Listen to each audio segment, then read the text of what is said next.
So, who else out there is like this, right? You've had one semester of a psychology class, read a few Sigmund Freud and Carl Jung quotes, watched one or two YouTube videos about psychology, and all of a sudden, you feel like you're a licensed therapist.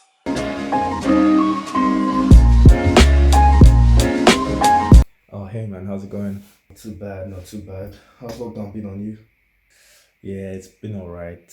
I've actually just been watching a shit ton of movies. I just saw the Titanic for the first time a few days ago. Well, you just saw Titanic for the first time. I've seen it like 4 times in the past 2 weeks. Wait, you've seen it 4 times in 2 weeks?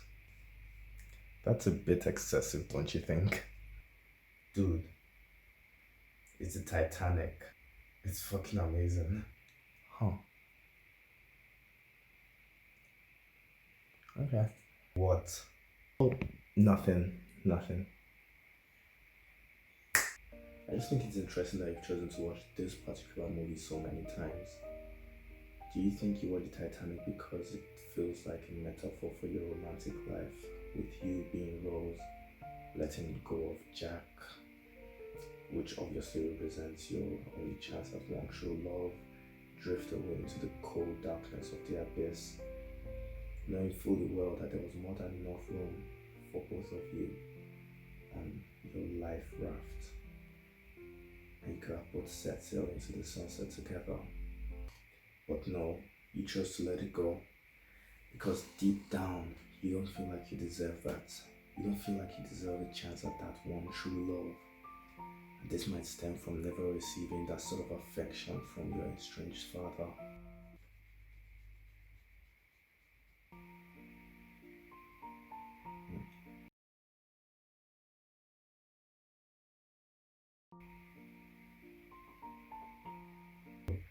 Just like Leonardo DiCaprio and Celine Dion.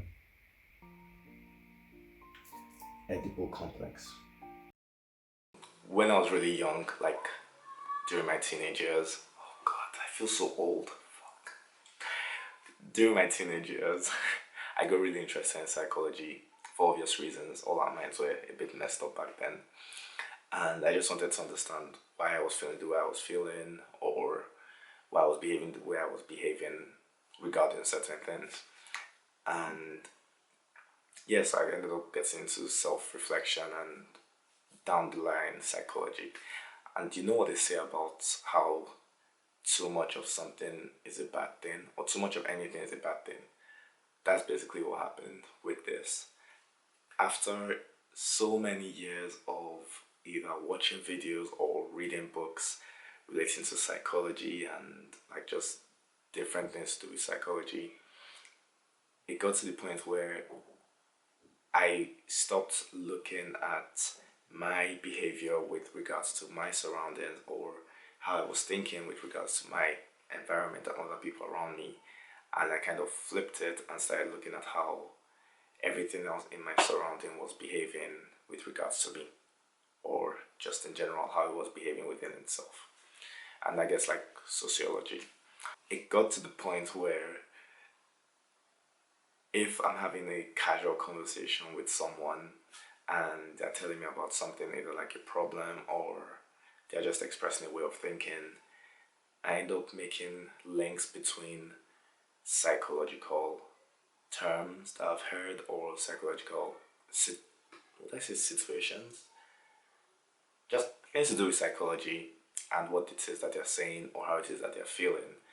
And I have to like stop myself so much from the urge to delve deeper and try and help them like see like, okay, this might be why you're feeling this way, or this is why you're behaving this way. Maybe you should look more into it.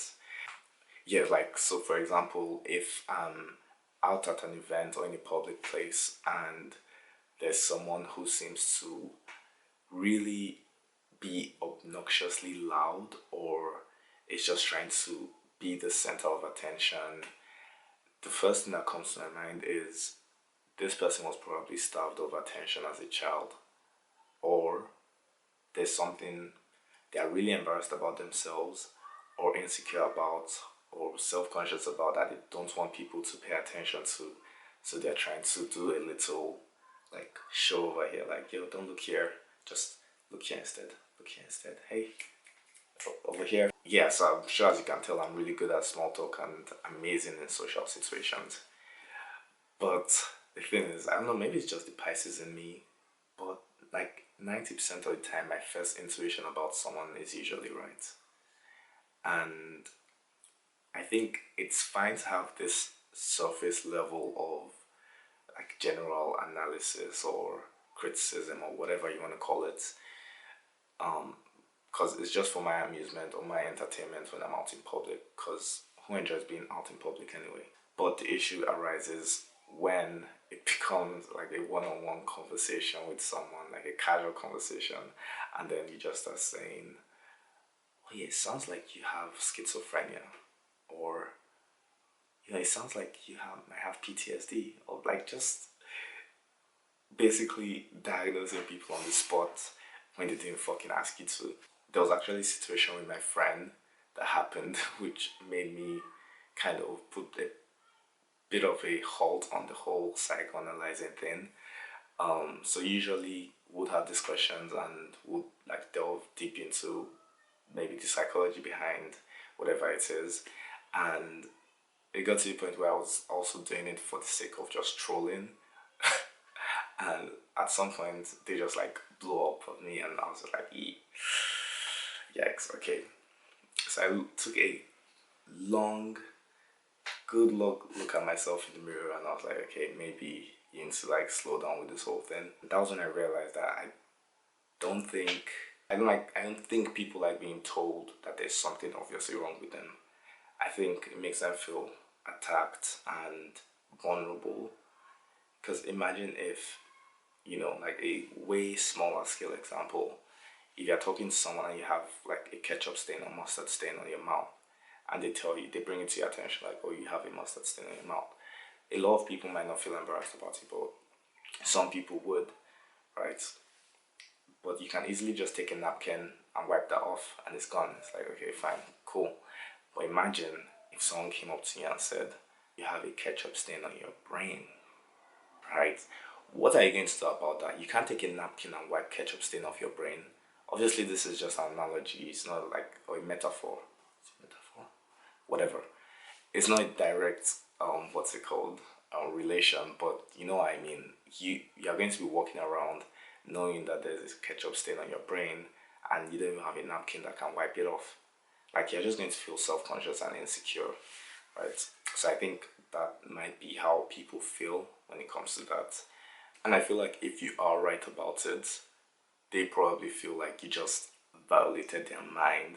I robbed your brain. I robbed it. And yeah, that's definitely not a good feeling.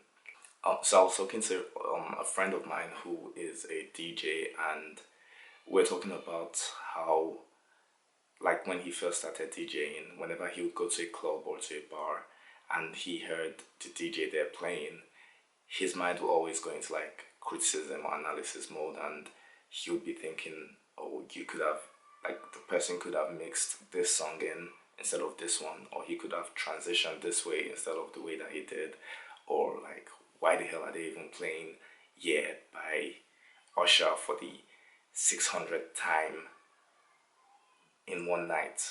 And he was saying that basically after a while he just realized that he wasn't even enjoying being out. Like, all his mind was doing was kind of in the professional mode, and he eventually realized that he just had to put that on pause or put it at bay whenever he was out, otherwise he wouldn't be able to enjoy the night. And I think that's the same thing that happens here when it comes to having a conversation with someone. If you have a very like psychological mind, I guess, and maybe psychologists also face this as well. I'm not a psychologist, but maybe psychologists also face this. I can imagine they might, because that's literally their career. And I think when you are having a conversation with someone, if you think like this, it's best to just suspend it temporarily and just enjoy the moment, enjoy the conversation. But like all people that have problems, it's very difficult to get rid of them completely. So instead, rather than just, you know, outright saying like, oh, you have PTSD, you have anxiety, you have depression, those aren't really helpful. I remember a quote that said, you can take the horse to the river, but you can't force the horse to drink the water. And that's basically the approach that I'll take with it now, especially if it's someone I really care about or someone I'm close to.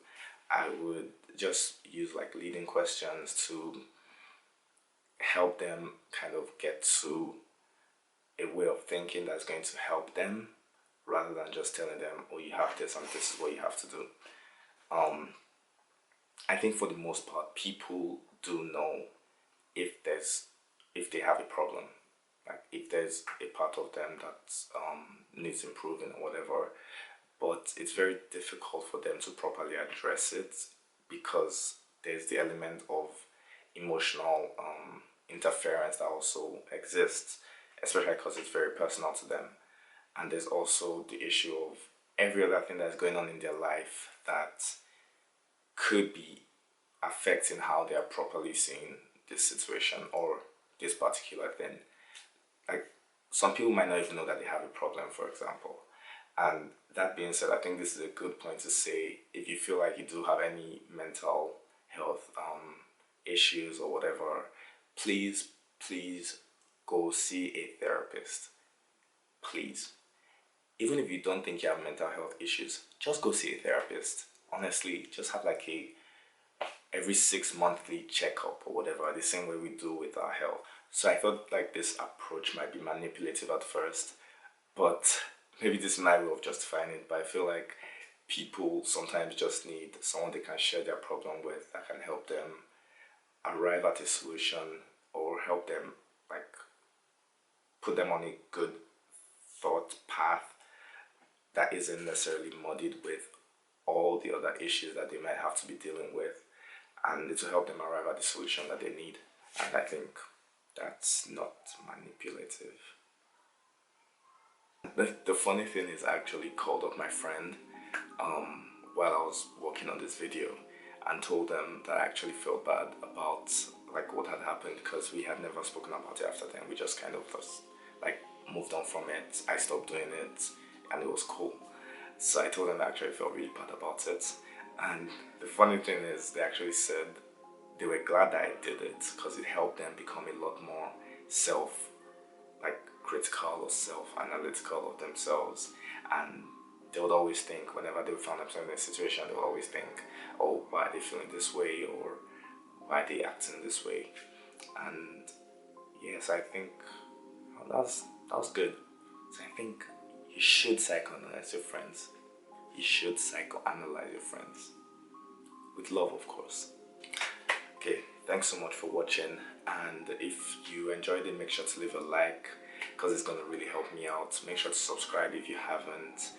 Really appreciate it. And if you have any other videos you'd like me to talk about or record, leave them in the comment section below. And I'll see you guys next time. Peace.